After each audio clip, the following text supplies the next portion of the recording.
On passe au sport et on commence par du rugby. Pour la 24e journée du top 14, Toulon, qui jouait à domicile, a battu Bayonne cet après-midi. Score final 31-13, une victoire assortie du point de bonus. Résumé de la rencontre avec Jacques Bertolotti.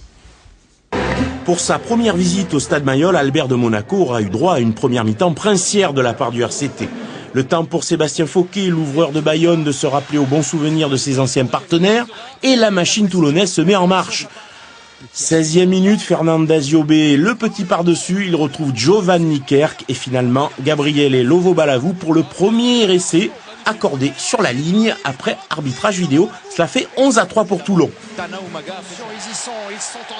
Le RCT double la mise face à des Bayonnais dépassés. C'est Sébastien Bruno qui pointe dans l'embut. Cela fait déjà 19-3 et l'on joue depuis 22 minutes de jeu.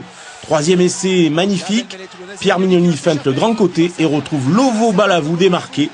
C'est l'essai du bonus offensif pour un score de 26-6 à la mi-temps. Le premier mi-temps, on a très bien joué, mais après le carton jaune, c'est difficile de jouer avec 14 joueurs, donc on a manqué de discipline. Et oui, la reprise est difficile pour les Toulonnais en infériorité numérique. Ils subissent. Bayonne pousse et trouve la faille sur cette mêlée avec le troisième ligne centre Hare, bien propulsé dans l'embut par ses coéquipiers. Avec la transformation de Garcia, cela fait 26-13 pour Toulon. 63e minute, les Varois redressent la tête, pénalité rapidement jouée. On retrouve Sébastien Bruno au relais pour Kefou. Reprise sur la ligne, mais Damien Cibré, le remplaçant de Mignoni, pointe le quatrième essai. À nouveau, celui du bonus offensif. Et un Philippe Saint-André, mi-figue, mi-raisin.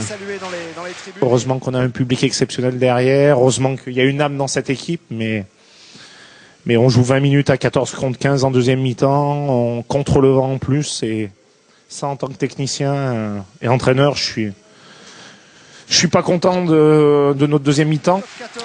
31-13 pour le score final. Toulon, c'est tout bon pour les phases finales, avec peut-être une 4e place, voire mieux. Cela méritait bien une standing ovation pour le plus grand symbole toulonnais depuis 4 saisons.